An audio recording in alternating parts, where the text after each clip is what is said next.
Item ಯಾವುದೇ ಇರಲಿ try ಮಾಡಿ ಆಚಿ ಚಿಕನ್ ಮಸಾಲಾ. ಇನ್ನು ನೆಕ್ಸ್ಟ್ ಈ ತರದ್ ಯಾವ್ದಾದ್ರು ಮೂವಿಯನ್ನ ಪ್ರೊಡ್ಯೂಸ್ ಮಾಡ್ಬೇಕು ಅಂತ ಅನ್ಕೊಂಡಿದ್ದೀರಾ? ಹೇಗೆ ಪ್ರಾಜೆಕ್ಟ್ ಬಗ್ಗೆ? ಇವಾಗ ಇದು ನನ್ನ ಫಸ್ಟ್ ಮೂವಿ ಇದೆ. ಓಕೆ, ಫಸ್ಟ್ ಮೂವಿ ದೇವ್ರದಿಂದ ಸಕ್ಸಸ್ ಆದರೆ ನೆಕ್ಸ್ಟ್ ಸ್ಟೆಪ್ ನೆಕ್ಸ್ಟ್ ಮಾಡ್ತೀನಿ, ಖಂಡಿತ ಮಾಡ್ತೀನಿ.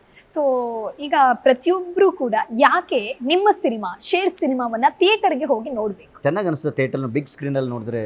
ಸೌಂಡ್ ಸಿಸ್ಟಮ್ ಆಗಲಿ, ಅಂದರೆ ನಾವು ಯಾವ ಥರ ಕೆಲಸ ಮಾಡಿದ್ದೀವಿ, ರೀ ರೆಕಾರ್ಡಿಂಗ್ ಹೇಗಾಗಿದೆ, DI ಹೇಗಾಗಿದೆ, CG ಹೇಗಾಗಿದೆ, ಅದೆಲ್ಲ ಎಫೆಕ್ಟ್ಸ್ ನೋಡ್ಬೇಕಂತಂದರೆ ಬಿಗ್ ಸ್ಕ್ರೀನ್ ಮೇಲೆ ನೋಡಿದ್ರೆ ನಿಮಗೆ ಚೆನ್ನಾಗಿ ಅನಿಸುತ್ತೆ.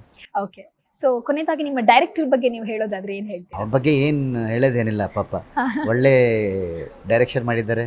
ಓಕೆ, ಈಗ ಅದು ಮೂವಿಗೆ ಇದೆಯೋದು ಬಿಡೋದು ಅದು ದೇವ್ರಿಚ್ಛ ಮತ್ತು ಕರ್ನಾಟಕ ಜನತಾ ಮೇಲೆ ಬಿಟ್ಟಿರೋದು. ಅವ್ರ ಕೆಲಸ ಅವ್ರು ಮಾಡಿದ್ದಾರೆ, ಮುಂದೆ ಏನಾಯ್ತದ ಅದು ಆಗ್ಲಿ ಅಷ್ಟೇ. ಸೊ ಡೈರೆಕ್ಟರ್ ಬಂದು ನಿಮಗೆ ಫಸ್ಟ್ ನಿಮ್ಮ ಕ್ಯಾರೆಕ್ಟರ್ ಈ ರೀತಿ ಅಥವಾ ಸ್ಕ್ರಿಪ್ಟ್ ಈ ರೀತಿ ಅಂತ ಹೇಳಿದಾಗ ನಿಮ್ಮ ರಿಯಾಕ್ಷನ್ ಯಾವ ರೀತಿ ಆಗಿತ್ತು? ಅಂದರೆ ಚೆನ್ನಾಗಿ ಅನಿಸ್ತು ನನಗೆ, ಒಂದು ಸರ್ ಅಪರ್ಚುನಿಟಿ ಕೊಡ್ತಿದ್ದಾರೆ ಅಂತ. ಅಂದರೆ ಐ ವಾಸ್ ಪ್ರೌಡ್, ಅಂದರೆ ಚೆನ್ನಾಗಿ ಅನಿಸ್ತಿತ್ತು ನನಗೆ. ಇವಾಗ ಸರು ಬಿಗ್ ಸ್ಕ್ರೀನಲ್ಲಿ ನನಗೆ ತೋರಿಸ್ತಿದ್ದಾರೆ ಅಂತ. ಓಕೆ, ಈಗ ನೆಕ್ಸ್ಟ್ ಪ್ರಾಜೆಕ್ಟ್ ಯಾವ್ದಾದ್ರು ಒಪ್ಕೊಂಡಿದ್ದೀರಾ ಅಥವಾ ನೆಕ್ಸ್ಟ್ ಸಿನಿಮಾ ಮಾಡಬೇಕು ಅಂತ ಅಂದಾಗ ಈ ರೋಲಲ್ಲಿ ನಾನು ಮಾಡಬೇಕು ಅನ್ನೋದು ನಿಮ್ಮ ಒಂದು ಥಾಟ್, ಡ್ರೀಮ್ ಆಗಿದೆಯಾ? ಇವಾಗ ನೆಕ್ಸ್ಟ್ ಮಾಡಿದ್ರೇನು ವಿಲನ್ ಪಾತ್ರನೇ ಪಾತ್ರದಲ್ಲೇ ಮಾಡ್ಬೇಕಂತ ಇದ್ದೀನಿ, ಬಟ್ ಇನ್ನೂ ಯಾವುದು ಒಪ್ಕೊಂಡಿಲ್ಲ. ಅಲ್ಲಿ ಹೀರೋ ಆಸೆ ಕಂಪ್ಲೀಟ್ ಆಗಿ ಮರ್ತು ಬಿಟ್ರೆ ಹೇಗೆ? ಹೌದು, ನೋಡೋಣ ಇನ್ ಫ್ಯೂಚರ್ ಆಪರ್ಚುನಿಟಿ ಸಿಕ್ಕರೆ ಮಾಡ್ತೀನಿ. ಬಟ್ ಇವಾಗಂತೂ ಇನ್ನೂ ಫಾರ್ 2-3 ಇಯರ್ಸ್ ವಿಲನ್ ಆಗಿ ಮಾಡ್ತೀನಿ ಅಂತ.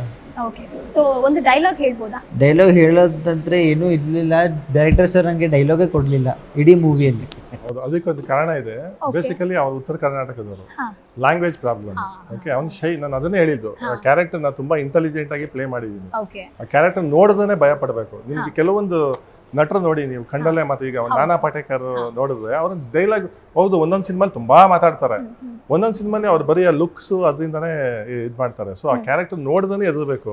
ಅಂದ್ರೆ ನಾನು ಸ್ವಲ್ಪ ಸೇಫ್ ಆಗಿರ್ಬೇಕಲ್ವಾ, ಪೇಜ್ ಡೈಲಾಗ್ ಕೊಟ್ಬಿಟ್ಟು ಡೈಲಾಗ್ ಹೇಳಿಲ್ಲ, ಇದೆ ಮಾತಾಡ್ತಾರೆ ಕಡಿಮೆ, ಅದಕ್ಕಿಂತ ಜಾಸ್ತಿ ಅವ್ರ ಆಟಿಟ್ಯೂಡು, ಓಕೆ, ಬಾಡಿ ಲ್ಯಾಂಗ್ವೇಜ್, ಇವನ್ ಎಲ್ಲೋ ಅಂದ್ರೆ ಅವ್ನು ನೋಡಿದ್ರೆ ಸ್ವಲ್ಪ ಅಸಹ್ಯ ಅನ್ನೋ ತರ ಬಿಹೇವಿಯರ್ ಇರುತ್ತೆ ಅವನು ಕುತ್ಕೊಳ್ಳೋದು.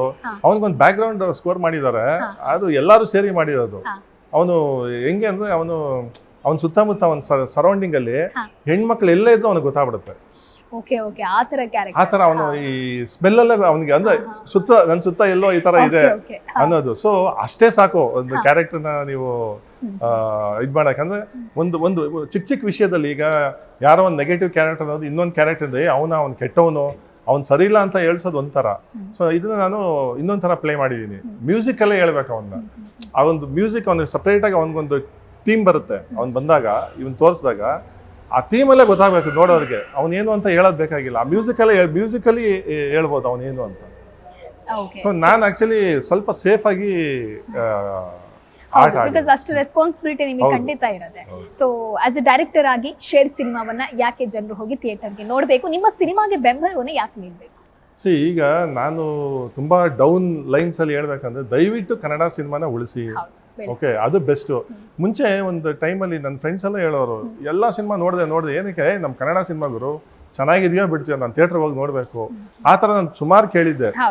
ಈ ಸಿನಿಮಾನು ನೋಡೋದ ಅಂತ. ನಾನು ಯಾವ ಸಿನಿಮಾನು ಅಂದ್ರೆ ಡೌನ್ ಆಗಿ ನೋಡ್ತಾ ಇಲ್ಲ. ಅಂದ್ರೆ ನಾನು ಸಿನಿಮಾ ಮಾಡಕ್ ಮುಂಚೆ ಆ ಥರ ಮಾತು ಬರ್ತಿತ್ತು. ಇವಾಗ ಅದೆಲ್ಲಿ ಒಳ್ಳೆ ಸಿನಿಮಾ ಅದನ್ನು 2-3 ವಾರ ಆದ್ಮೇಲೆ ಫೋರ್ಸಬಲಿ ಜನನ ಕಳಿಸ್ಬೇಕು. ಸೊ ನಮ್ಮ ಇಂಡಸ್ಟ್ರಿನ ಉಳಿಸ್ಬೇಕು. ಸುಮಾರು ಜನ ಕಲಾವಿದರಿದ್ದಾರೆ, ಸುಮಾರು ಜನ ಕೆಲಸಗಾರರಿದ್ದಾರೆ. ಸೊ ಅದು ಯಾರು ಉಳಿಸ್ಬೇಕು? ಬೇರೆ ಸ್ಟೇಟ್ ಅವ್ರು ಬಂದು ಇಲ್ಲಿ ನಮ್ಮ ಕನ್ನಡ ಸಿನಿಮಾನ ಉಳಿಸಕ್ ಆಗಲ್ಲ.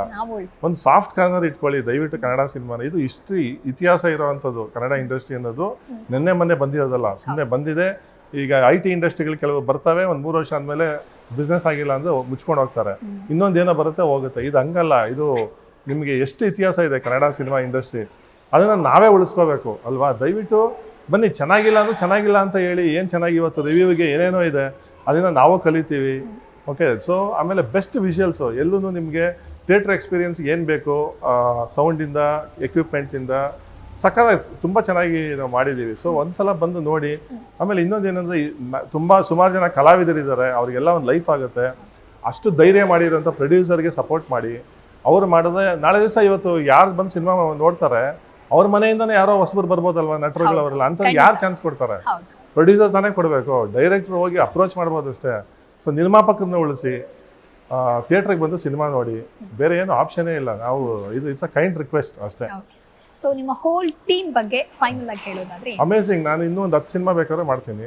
ಇಂತ ಒಂದು ಜಗಳ ಆಡ್ತೀವಿ, ಟೀಮ್ ಇದ್ರೆ ಜಗಳ ಆಡ್ತೀವಿ, ಗಲಾಟೆ ಮಾಡ್ತೀವಿ, ಸಣ್ಣ ಪುಟ್ಟ ಮನಸ್ತಾಪಗಳು ಬರುತ್ತೆ. End of the day product super ಆಗಿರುತ್ತೆ. ಅಂದರೆ ಖಂಡಿತವಾಗ್ಲೂ ನಾವು ಯಾವುದೇ ಕಾರಣಕ್ಕೂ ದೊಡ್ಡದಾಗಿ ಏನೋ ಜಗಳ ಖಂಡಿತ ಆಗಲಿಲ್ಲ ಹೇಳೋದು. ಸೊ ನೀವು ಅಂದರೆ ಈ ಥರ ತುಂಬ ಜಾಲಿಯಾಗಿ ಮಾಡ್ತೀವಿ. ನನಗೆ ಅದೇ ಹೇಳಿದ್ದು, ನನಗೂ ಗೊತ್ತಿಲ್ಲ, ನಾನು ಅಂದ್ಕೊಂಡಿರೋದು ಹಂಗೆ. ನೀವು ಟೆನ್ಷನ್ ಮಾಡಿಕೊಂಡು ಎಲ್ಲ ಮಾಡಿದ್ರೆ ಕೆಲಸ ಏನಾಗಲ್ಲ. ತುಂಬ ಕ್ಯಾಶುವಲ್ ಆಗಿ ತುಂಬ ಆರಾಮಾಗಿ ಮಾಡ್ತೀವಿ ಕೆಲಸ. ಅದೇ ನನಗೆ ಸುಮಾರು ಜನ ಹೇಳಿರೋದು, ನೀವು ಡೈರೆಕ್ಟರ್ ಅನ್ಸಲ್ಲ, ಆರಾಮಾಗಿ ಆರಾಮಾಗಿರ್ತೀರಾ. ಅಲ್ಟಿಮೇಟ್ ಹೆಂಗಿರ್ತೀವಿ ಅನ್ನೋದು ಇಂಪಾರ್ಟೆಂಟ್ ಅಲ್ಲ, ಕೆಲಸ ಚೆನ್ನಾಗಿ ಆಗ್ತಿದ್ಯಾ, ಒಳ್ಳೆ ಪ್ರಾಡಕ್ಟ್ ಬರ್ತಿದ್ಯಾ, ಅದೇ ಇಂಪಾರ್ಟೆಂಟ್. ಆ್ಯಂಡ್ ನಾನು ಬಿಲೀವ್ ಮಾಡೋದು, ಕ್ಯಾಮ್ರಾಮನ್ಗಿರ್ಬೋದು, ಯಾರೇ ಟೆಕ್ನಿಷಿಯನ್ಸ್, ಕೊರಿಯೋಗ್ರಾಫರ್ಗಿರ್ಬೋದು, ಏನು ಬೇಕೋ ಅದು ತುಂಬಿಟ್ರೆ, ನಾನು ಹೇಳೋದು ಆಸ್ ಎ ಡೈರೆಕ್ಟರ್ ನನಗೆ ಹಿಂಗೆ ಬೇಕು ಅಂತ ಹೇಳಲ್ಲ. ನೋಡಪ್ಪ, ನಾನು ಆಸ್ ಎ ಆಡಿಯನ್ಸ್ ನಾನು ಸಿನಿಮಾ ನೋಡಿದ್ರೆ ನನಗೆ ಈ ಎಫೆಕ್ಟ್ ಆಗಬೇಕು, ಹೀರೋ ಇಂಟ್ರಡಕ್ಷನ್ ನನಗೆ ಈ ಥರ ಬರಬೇಕು, ಅಷ್ಟೇ, ಆ ಥರ ಹೇಳ್ತೀನಿ. ಇನ್ಮೇಲೆ ಅದಕ್ಕೆ ಹೋಮ್ವರ್ಕ್ ಅವ್ರದ್ದು. ಸೊ ಕೊನೆಯದಾಗಿ ಸರ್, ಸಿನಿಮಾದ ಬಗ್ಗೆ ಏನು ಹೇಳ್ತೀರಿ? ಎಲ್ಲ ಕರ್ನಾಟಕ ಜನತೆಗೆ ಕೇಳ್ಕೊಂಬದು ಏನಂತಂದರೆ, ಪಿಕ್ಚರ್ ನೋಡಿ ಆಶೀರ್ವಾದ ಮಾಡಿ. ನಮ್ಮ ಶೇರ್ ಮೂವಿ ಗೆದ್ಸ್ರಿ ಅಂತ